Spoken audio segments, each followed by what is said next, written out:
pembelajaran kita masih daring, tapi kita akan belajar dengan cara yang menyenangkan. Kali ini Miss Tini dan Miss Hafso akan mengajak Ananda Hebat untuk belajar mata pelajaran bahasa Indonesia dengan elemen membaca dan menyimak. Oke Miss Hafso, tujuan pembelajaran kita kali ini apa ya? Ya, kali ini Ananda Hebat semua akan belajar bersama untuk memahami ide pokok atau gagasan suatu pesan lisan, informasi dari media audio, teks aural atau teks yang dibacakan, dan instruksi lisan yang bertujuan dengan komunikasi. Oke Ananda Hebat, tujuan pembelajaran kita hari ini sudah dibacakan oleh Miss Hafso ya. Hari ini Ananda Hebat akan diajak Miss Tini dan Miss Hafso mencari gagasan pokok dan gagasan pendukung yang terletak pada teks ya. Meskipun tujuan pembelajaran kita pada teks lisan, nanti Miss Tini juga dan Miss Hafso akan membahas sedikit juga tentang teks tulis ya. Iya betul. Jadi akan belajar tentang dua-duanya ya. Yes. Akan diajarkan teks tulis dan teks lisan. Nah, sebelum masuk ke dalam apa yang harus kita lakukan, Miss Tini akan memberikan sedikit pijakan tentang apa itu gagasan pokok. Gagasan pokok itu merupakan pokok pikiran atau inti dari suatu paragraf atau inti pembahasan dari suatu paragraf. Biasanya gagasan pokok ini kita sebut dengan ide pokok. Bisa kita juga sebut dengan pokok pikiran. Nah, seperti itu ya Ananda Hebat. Kemudian ciri-ciri gagasan pokok. Yang pasti gagasan pokok ini merupakan kalimat yang lengkap ya Kak. Kalimat lengkap itu berarti kalimat yang memiliki subjek, predikat, objek, dan keterangan. Nah, tapi bisa juga hanya subjek, predikat, dan objek. Selain kalimat yang lengkap, yang dimaksud dengan gagasan pokok ini harus memiliki arti ya, arti yang luas. Di mana kalimat ini itu memiliki arti yang luas, yang umum ya sifatnya dan bisa berdiri sendiri. Nah, itu ciri-ciri gagasan pokok yang nanti akan kita cari dalam setiap paragraf. Kemudian yang berikutnya, bagaimana ini cara kita menentukan gagasan pokok? Oke, kalau tadi sudah belajar apa itu gagasan pokok, kemudian ciri-cirinya, kali ini bagaimana sih Ananda Hebat semua jika mau menemukan gagasan pokok dan gagasan pendukung dalam paragraf? Nah, di sini ada, karena tadi ada dua teks ya Miss. Ya. Jadi yang pertama, jika teksnya itu berupa teks lisan, yang harus Ananda Hebat lakukan yang pertama yaitu dengan mendengarkan teks dengan seksama. Kemudian yang kedua, Ananda Hebat bisa mencatat informasi penting apa saja yang Ananda Hebat dapatkan setelah menyimak teks yang tadi didengarkan. Setelah itu, dari informasi penting tadi, Ananda Hebat bisa menentukan gagasan pokok dan gagasan pendukungnya. Nanti Ananda Hebat semua bisa membuatnya dalam bentuk peta pikiran untuk mempermudah ya, Miss. Ya. Nah, setelah itu teks yang kedua yaitu teks tulis. Yang pertama Ananda Hebat bisa membaca teks dari awal sampai akhir ya. Setelah itu Ananda Hebat semua pisahkan manakah yang termasuk kalimat utama dan manakah yang termasuk kalimat penjelas. Nah, nanti dari kalimat utama tadi kita tentukan gagasan pokoknya ya. Jadi yang ketiga, tentukan gagasan pokok dari kalimat utama. Kemudian gagasan pendukung ditentukan dari kalimat penjelas. Oke, dan yang keempat opsinya kita bisa membuat ringkasan ya Miss untuk mempermudah menemukan gagasan pokok dan gagasan pendukung. Oke Ananda Hebat, seperti yang dijelaskan Miss Hafso, cara menentukan gagasan pokok yang teks tulis ya. Kenapa kok ada opsi ringkasan? Karena gagasan pokok itu bisa kita dapatkan selain tersurat juga tersirat ya. Betul. Tersurat itu berarti kita bisa langsung lihat dengan jelas pada sebuah teks atau kita temukan pada kalimat utamanya. Sedangkan tersirat kadangkala gagasan pokok ini kita mengharuskan kita untuk membaca semua kalimat ya Miss ya, dari awal sampai akhir, sehingga kita membuat ringkasan kemudian baru kita tentukan gagasan pokok atau inti dari paragraf ini itu sebenarnya apa. Seperti seperti itu ya tujuannya ya Ananda Hebat. Oke, kemudian setelah kita tahu cara menentukan gagasan pokok, nanti setelah ini Miss Tini dan Miss Sakso akan memberikan contoh ya Miss ya. Nah, contoh teks lisan ya. Nah, silakan Anda Hebat bisa mendengarkan teks lisan terlebih dahulu yang akan Miss Hafsah bacakan. Simak baik-baik teks berikut ini. Bagian-bagian telinga. Telinga sebagai panca indera manusia memiliki cara kerja secara sistematis sesuai fungsi bagiannya masing-masing. Telinga memiliki bagian yang sensitif, yaitu gendang telinga. Fungsi gendang telinga menerima getaran bunyi dari daun telinga dan meneruskannya ke tulang pendengaran. Tulang pendengaran berfungsi meneruskan bunyi ke koklea. Koklea berfungsi menerima dan meneruskan getaran ke syaraf pendengaran. Syaraf pendengaran berfungsi meneruskan bunyi ke otak. Akhirnya, otak menerjemahkan bunyi yang dapat kita dengar.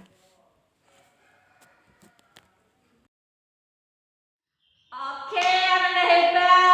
Sudah mendengarkan dengan seksama ya tadi teks bacaan Lisan ya, lisan. yang sudah dibacakan oleh Miss Sakso ya.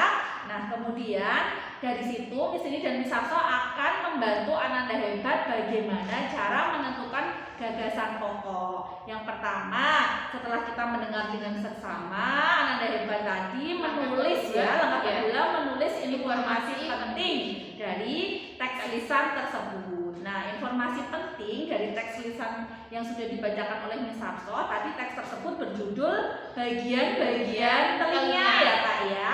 Kemudian di situ kita bisa tulis informasi penting. Yang pertama tadi di kalimat pertama disebutkan bahwa telinga itu merupakan salah satu dari panca indera manusia. Kemudian di kalimat berikutnya juga kita menemukan informasi penting bahwa telinga itu memiliki cara kerja secara sistematis ya pastinya ya Kak. Kemudian yang berikutnya tadi juga ada penjelasan tentang bagian telinga dan fungsinya. Kemudian di kalimat yang hampir paragraf terakhir juga ada informasi penting terkait urutan bagaimana bunyi terdengar pada telinga kita. Kemudian langkah ketiganya apa Miss Sakso? Oke, setelah tadi menemukan beberapa informasi penting, yang ketiga Ananda Hebat harus menganalisis ya di manakah kalimat utamanya. Nah, kalau dari bacaan yang tadi sudah disimak, kalimat utamanya berada di awal paragraf ya. Awal kalimat ya, awal paragraf ya. Awal paragraf. Nah, kalimat utamanya itu tadi bahwa telinga sebagai panca indera manusia memiliki cara kerja secara sistematis sesuai fungsi bagiannya masing-masing. Nah, itu bisa ditemukan tadi di kalimat pertama ya, di awal paragraf ya. Oh, tambahan informasi sebenarnya paragraf itu kalimat utamanya bisa terletak di awal, bisa terletak di akhir atau bisa terletak di keduanya ya, di awal dan di akhir. Ada juga terletak di tengah.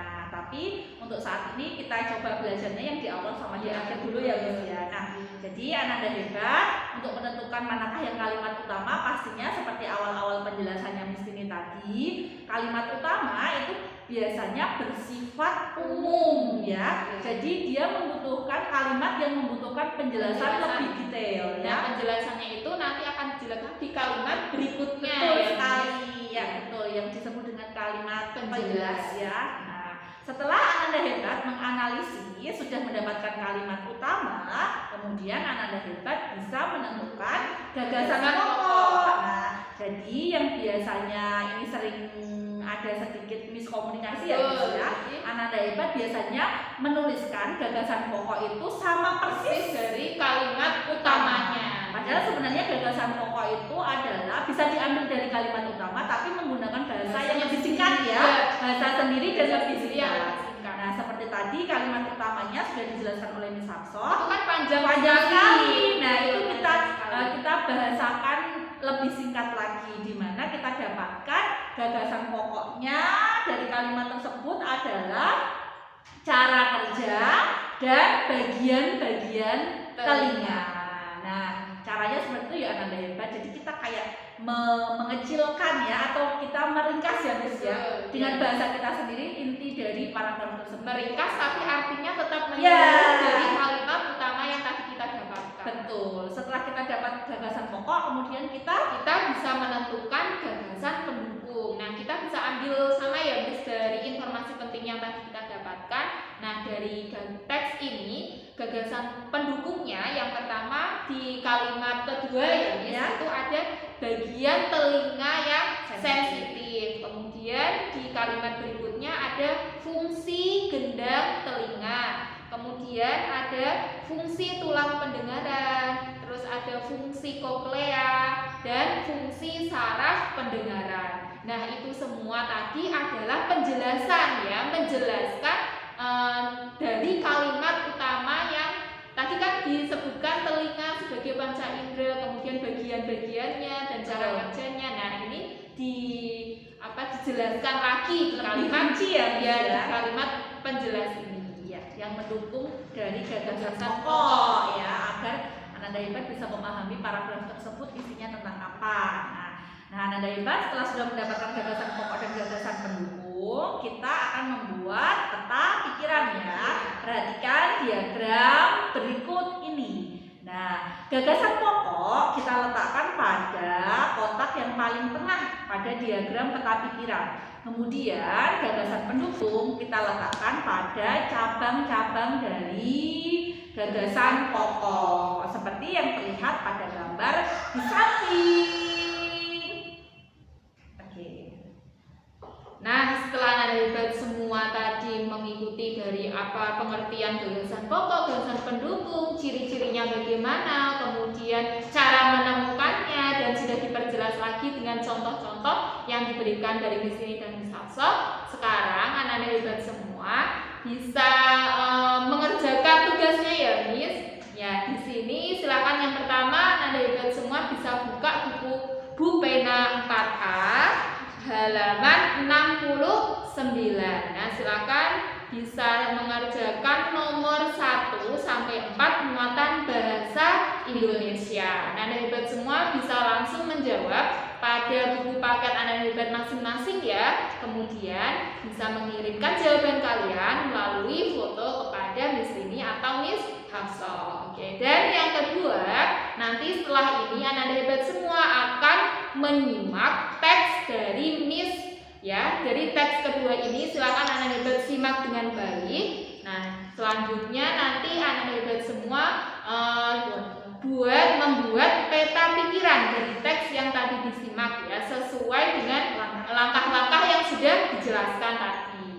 Nah, jadi sangat menyenangkan sekali ya Miss, dan insya Allah mudah ini ya Miss ya, mudah untuk dipahami Anda Hebat semua. Cara untuk menentukan gagasan pokok sama gagasan pendukung ya Miss ya. Bagi Anda Hebat yang masih belum jelas terkait dengan pembelajaran ini, silakan boleh bertanya ya ke Miss Rini atau ke Miss Hafsah via Wapri atau telepon juga boleh. Nah, atau pada saat nanti kita dari Google Meet atau Zoom bersama, kita evaluasi ya, kita tanyakan, kita coba bahas lagi lebih detail tentang pembelajaran bahasa Indonesia, menentukan gagasan pokok pada teks tulisan dan teks tulis ya Miss ya.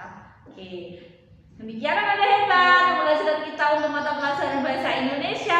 Tetap semangat ya Kak. Nah, tetap jaga kesehatan. Sekian dari Miss Rini dan Miss Hafsah.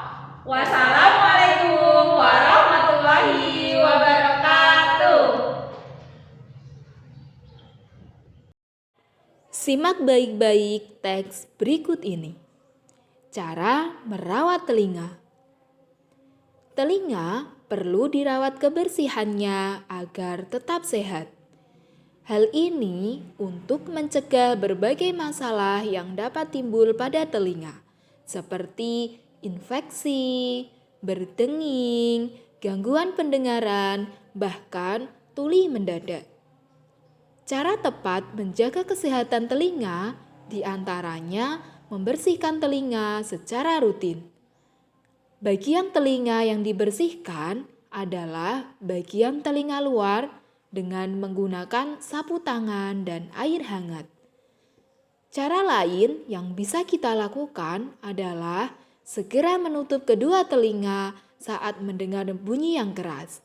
Dan jangan mengorek-ngorek telinga karena dapat mendorong kotoran lebih dalam.